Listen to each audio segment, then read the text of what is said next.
ವಿಧಾನ ಪರಿಷತ್ ಸದಸ್ಯ ಹಾಗೂ ಭಾರತೀಯ ಎಜುಕೇಷನ್ ಟ್ರಸ್ಟ್ ಅಧ್ಯಕ್ಷ ಮಧುಚಿ ಮಾದೇಗೌಡ ಅವರಿಗೆ ಜನ್ಮದಿನದ ಶುಭಾಶಯಗಳು. ಶುಭ ಕೋರುವವರು ಸುಧಾಕರ್ ಶೆಟ್ಟಿ, ಮಾಲೀಕರು ರಮ್ಯಾ ದರ್ಶಿನಿ ಹೋಟೆಲ್, ಭಾರತೀನಗರ.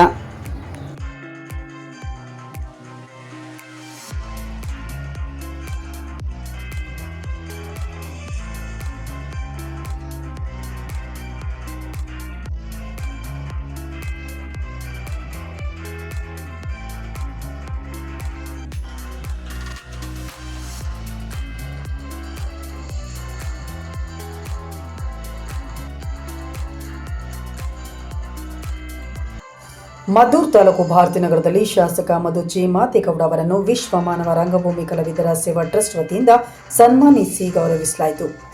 ರಂಗಭೂಮಿ ಕಲಾವಿದರು ಶಾಸಕ ಮಧುಚಿ ಮಾದೇಗೌಡ ಅವರಿಗೆ ಕೇಕ್ ಕತ್ತರಿಸಿ ಅಭಿನಂದಿಸಿ ಹುಟ್ಟುಹಬ್ಬದ ಶುಭಾಶಯಗಳನ್ನು ಹೇಳಿದರು. ಈ ವೇಳೆ ಶಾಸಕ ಮಧುಚಿ ಮಾದೇಗೌಡ ಅವರು ಗುರುವಾರ ರಾತ್ರಿ 7:30ರಲ್ಲಿ ಮಾತನಾಡಿ, ನಾಟಕ ಪ್ರದರ್ಶನಗಳು ಹೆಚ್ಚು ನಡೆಯುವುದರಿಂದ ರಂಗಭೂಮಿ ಕಲಾವಿದರು ಹುಟ್ಟುಕೊಳ್ತಾರೆ. ರೈತರು ವ್ಯವಸಾಯದಲ್ಲೇ ತೊಡಗಿರುತ್ತಾರೆ. ಅವರಿಗೆ ಮನರಂಜನೆ ನೀಡಲು ಇಂತಹ ನಾಟಕ ಪ್ರದರ್ಶನಗಳು ಅವಶ್ಯಕವಾಗಿದೆ. ನನ್ನ ಕೈಲಾದ ಸಹಾಯವನ್ನು ಕಲಾವಿದರ ಸಂಘಗಳಿಗೆ ಮಾಡುತ್ತಾ ಬಂದಿದ್ದೇನೆ, ಮುಂದೆಯೂ ಸಹ ಮಾಡುತ್ತೇನೆಂದರು. ಹಾಗೆ ಇನ್ನು ಶಿಕ್ಷಕ ಹಾಗೂ ರಂಗ ನಿರ್ದೇಶಕ ಕೆಪಿತುಡಿ ದೇವರಾಜ್ ಅವರಿಗೆ ಬಂಗಾರದ ಕಡಗವನ್ನು ಕಲಾವಿದರು ಸಮರ್ಪಿಸಿರುವುದು ಅವರಿಗೆ ಸಂದ ಗೌರವವಾಗಿದೆ ಎಂದರು. ಈ ಸಂದರ್ಭದಲ್ಲಿ ರಂಗಭೂಮಿ ಕಲಾವಿದರ ಸಂಘದ ಹೋಬಳಿ ಅಧ್ಯಕ್ಷ ತೊರೆಚಾಕನಹಳ್ಳಿ ಶಂಕರೇಗೌಡ, ಕೆಪಿತುಡಿ ದೇವರಾಜು, ಅಣ್ಣೂರಾರ್ ಸಿದ್ದಪ್ಪ, ಕಾರ್ಕಳ್ಳಿ ಸ್ವರೂಪಚಂದ್ರ, ರಂಗಭೂಮಿ ಕಲಾವಿದರಾದ ಮಹೇಶ್, ರಾಜೇಶ್, ರಘು, ವೆಂಕಟೇಶ್, ರವಿ, ಯೋಗೇಶ್ ಸೇರಿದಂತೆ ಹಲವರಿದ್ದರು. ಇಲ್ಲಿ ಸೇರಿರ್ತಕ್ಕಂಥ ತಾವೆಲ್ಲರೂ ಕೂಡ ನಾಟಕ ಪ್ರೇಮಿಗಳು, ತಾವೆಲ್ಲರೂ ಕೂಡ ನಿಮಗೆ ಇನ್ನು 4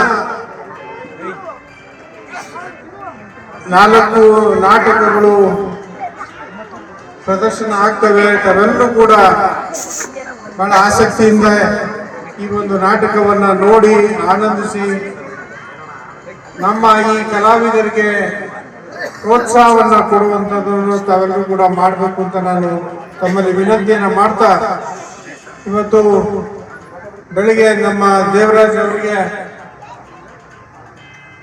ಮಧ್ಯಾಹ್ನ ಬಂಗಾರದ ಕಡಗಳನ್ನು ಸಮರ್ಪಣೆಯನ್ನು ತಾವೆಲ್ಲರೂ ಕೂಡ ಸೇರಿ ಮಾಡಿದ್ದೇವೆ. ದೇವರಾಜ್ ಅವರು ಈ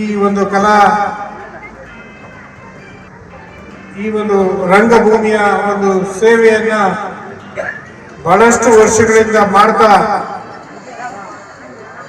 ಅವರ ಜೀವನವನ್ನ ಇದಕ್ಕೆ ಮುಖ್ಯವಾಗಿಟ್ಟಿರ್ತಕ್ಕಂಥದ್ದು.